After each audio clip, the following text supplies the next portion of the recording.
কালকে কি হয়েছে তুমি কি তা জানো? জানি না। তা তুমি জানবে কেমন করে? তুমি তার অনলাইনে থাকো না, জানতে হলে অনলাইনে থাকতে হয়। আমি দেখাচ্ছি তোমাকে, দাঁড়াও, এ দেখা তো। আল্লাহ যদি থাকোই আমি তোমারই বুকে রব।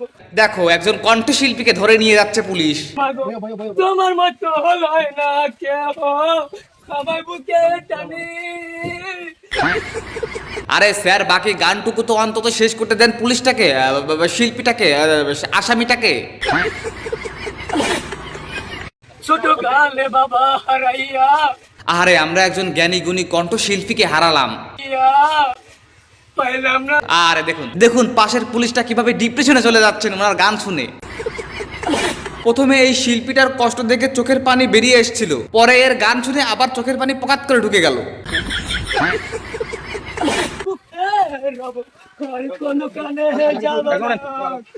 আমি চিন্তা করতেছি এখানে পুলিশগুলো না হেসে কিভাবে রইলো। আমি হাসতে পারতেছি না, কারণ আমি বেশি হাসলে আমার বিচিতে টান লাগে।